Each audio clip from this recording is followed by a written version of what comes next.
All right, today we're digging into a powerful sermon that's all about the ancient text of Psalm 75. And honestly, it tackles some huge themes. Like, what does it mean to have a just judge in a world that feels totally chaotic? We're going to talk about the dangers of human pride and a really countercultural idea about where success truly comes from. So let's dive in. So, the entire sermon is basically built around this one stunning image. Just picture it for a second. A world where everything feels like it's falling apart, literally melting into chaos.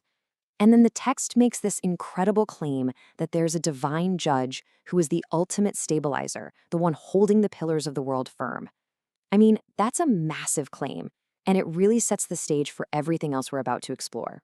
So, to really unpack this, we're going to walk through the sermon's 6 key declarations.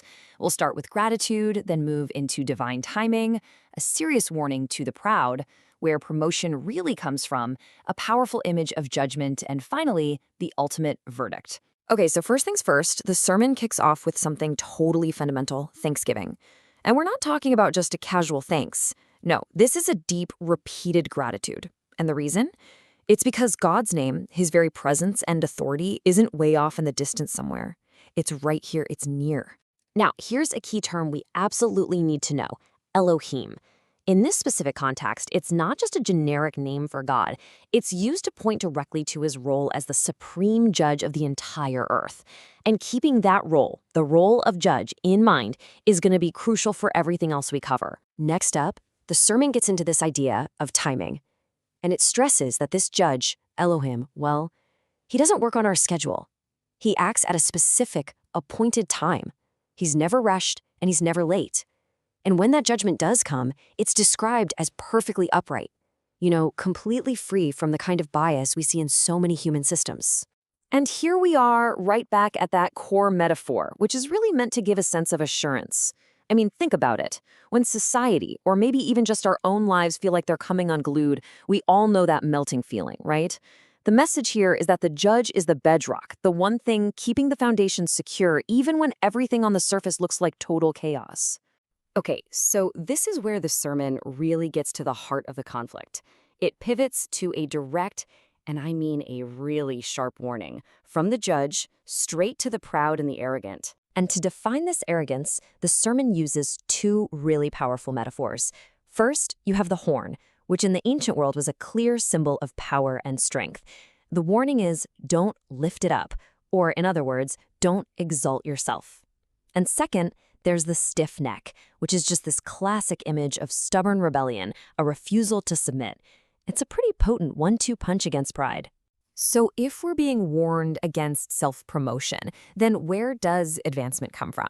This is where the sermon's answer is completely at odds with how most of us, think about getting ahead in the world. I mean, that's the big question, isn't it?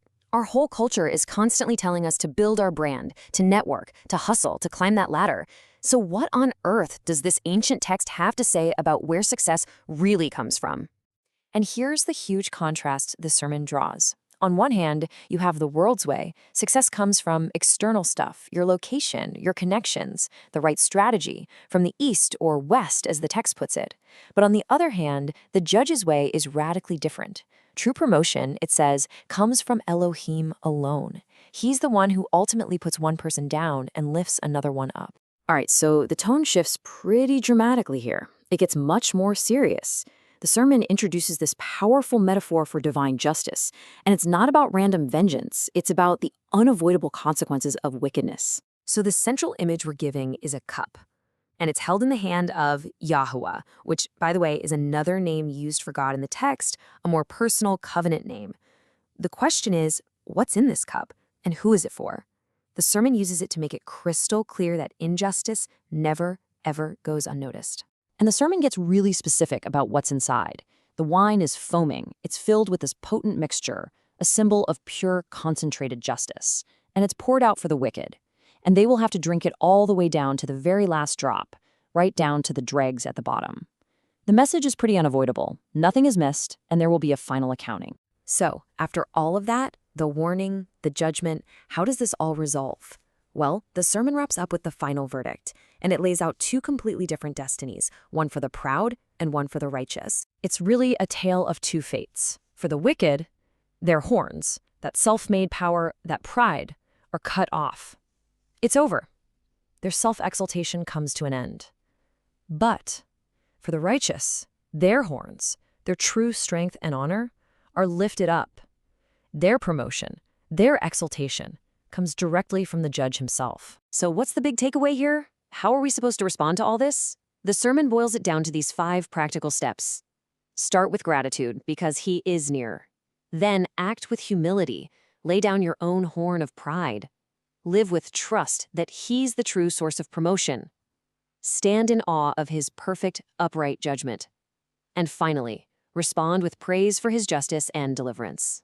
And all of this really leaves us with one final and pretty challenging question to think about. In a world that is screaming at us 24/7 to build our own brand and promote ourselves at all costs, what does it actually look like to trust a completely different source for our value and our success? That's something to chew on.